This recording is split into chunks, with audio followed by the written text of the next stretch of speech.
We got history, got me feeling the. Perkenalkan, nama saya Elizabeth Diana, NIM 1913010006. Saya dari Fakultas Kelautan dan Perikanan, Prodi Budidaya Perairan. Perkenalkan, nama saya Natalia Graciana Gandung, NIM 19130100, Program Studi Budidaya Perairan kelas A. Perkenalkan, nama saya Maria Nemu, NIM 1913010031. Saya mahasiswa dari Universitas Nusa Cendana Kupang, Fakultas Kelautan dan Perikanan, Program Studi Budidaya Perairan. Perkenalkan, nama saya Indika Edwanaka, NIM 1913010023. Perkenalkan, nama saya Siti Mulia Oladoni. Saya salah satu mahasiswa Universitas Nusa Cendana Kupang, Fakultas Kelautan dan Perikanan, Prodi Budidaya Perairan kelas A. Baik, di sini saya akan menjelaskan tentang jenis-jenis teknologi marikultur. Yang pertama saya akan menjelaskan dari jenis teknologi yang pertama, yaitu teknologi keramba jaring apung. Keramba jaring apung tersendiri dibedakan beberapa jenis, yaitu yang pertama keramba jaring apung segi 4 untuk laut pesisir. Keramba ini memiliki ukuran 3 meter kali 3 meter sampai 4 meter kali 4 meter. Keramba jaring apung segi 4 ini keramba yang dapat diterapkan di laut dengan ketinggian ombak hingga 2 meter. Daya tahan keramba adalah di atas 25 tahun. Sertifikasi oleh OD, alat yang digunakan yaitu 355 meter. Tebal alat apung 11 sampai 12 mm. Yang berikut keramba jaring apung segi 8, yaitu untuk laut semi shore, yang memiliki diameter 6 sampai 10 mm. Keramba jaring apung yang ini segi 8 ini memiliki volume air yang cukup besar. Keramba jaring apung segi 8 dapat diterapkan di laut dengan ketinggian ombak hingga 2,5 mm. Daya tahan keramba adalah di atas 25 tahun. Sertifikasi DO alat apung 355 mm, tebat alat apung 11 sampai 12 mm. Yang ketiga, keramba jaring apung bundar, yaitu untuk laut offshore. Memiliki diameter 10 sampai dengan 60 meter.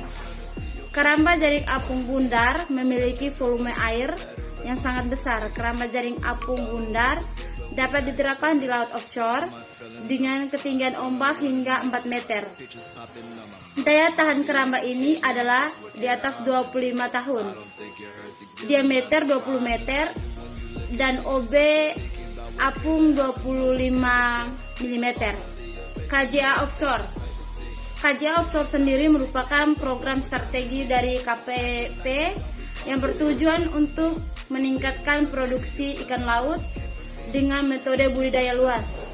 Wilayah Indonesia yang terdiri dari 273 lautan menjadi peluang yang sangat besar bagi pengembangan budidaya laut di marikultur. Yang berikutnya lagi, keramba jaring apung tancap. Keramba jaring apung tancap adalah kantong berbentuk persegi yang dipasang pada kerangka bambu atau kayu yang ditancap pada dasar perairan.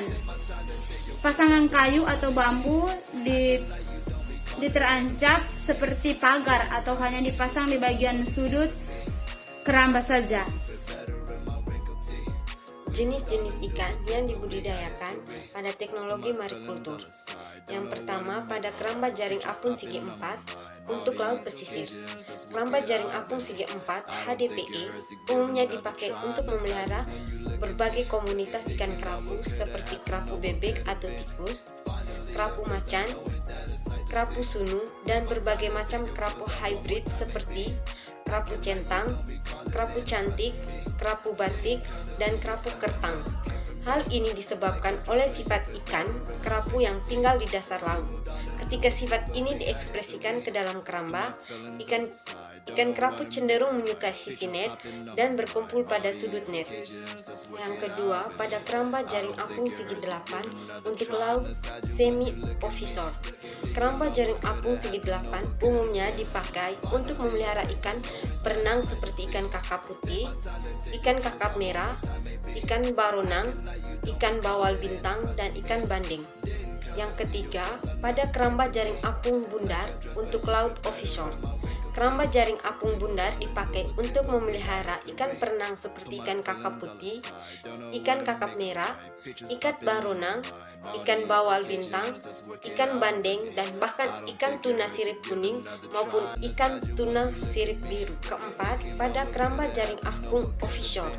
Jenis ikan yang dibudidayakan dalam KJA offshore adalah ikan perenang seperti ikan salmon, ikan kerapu, ikan kakap putih, ikan kakap merah, ikan baronang, dan ikan bawal bintang, ikan bandeng, dan bahkan ikan tuna sirip kuning maupun ikan tuna sirip biru. Yang kelima, pada kerambang jaring apung tancap atau KJT.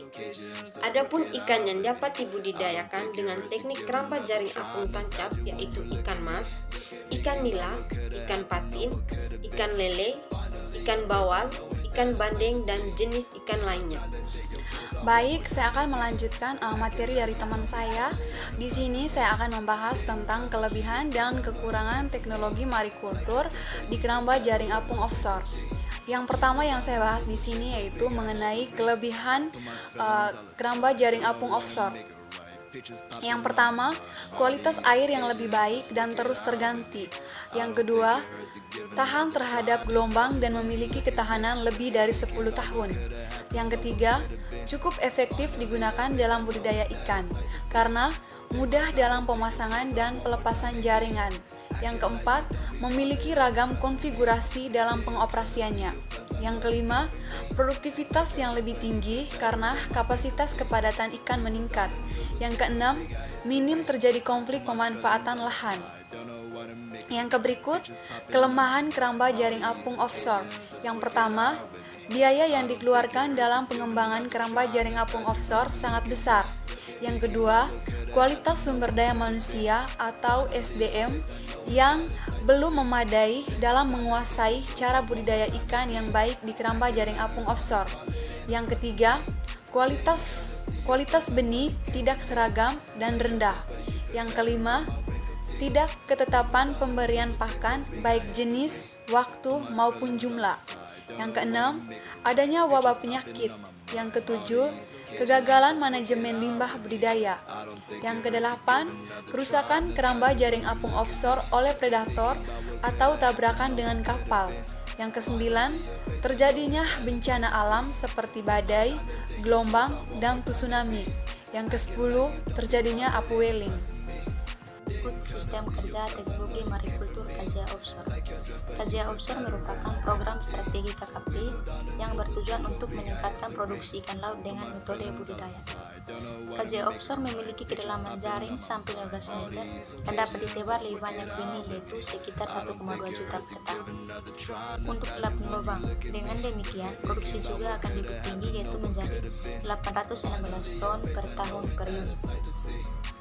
Program diadopsi dari teknologi budidaya Indonesia ini diyakini dapat meningkatkan produksi ikan laut.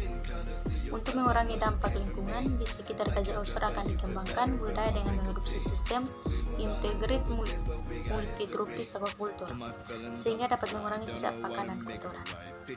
Selain itu, sistem ini juga diharapkan akan menjadi daya tarik bagi ikan-ikan di sekeliling KJA offshore.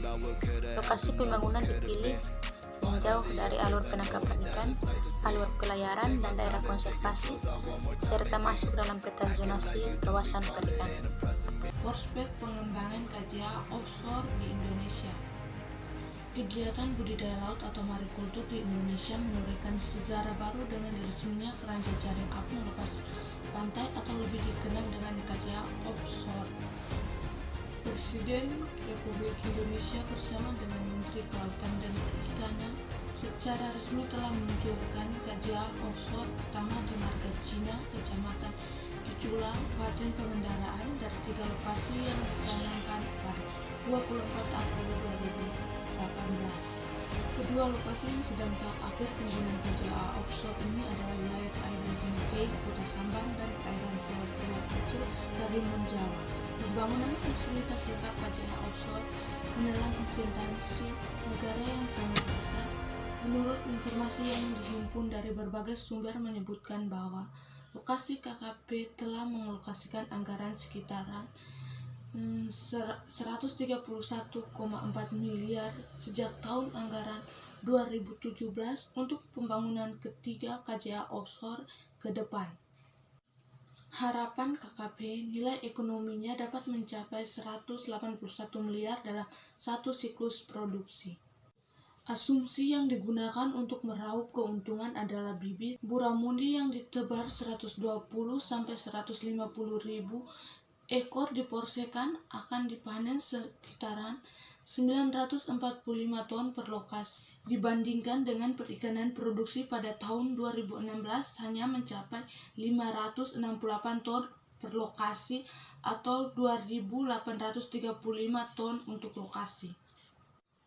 Tidak disebutkan beberapa harga Bramudi yang dijual ke pasar internasional seperti Australia, Uni Eropa, Singapura, Timur Tengah, dan Hong Kong, namun di tingkat pembudidaya bersekitaran 60.000 sampai 70.000 pada tahun 2015. Di samping kemungkinan benif yang ditetapkan ada cukup beralasan mengapa pemerintah Indonesia sangat berani untuk mengimplementasikan KJA offshore Bramudi.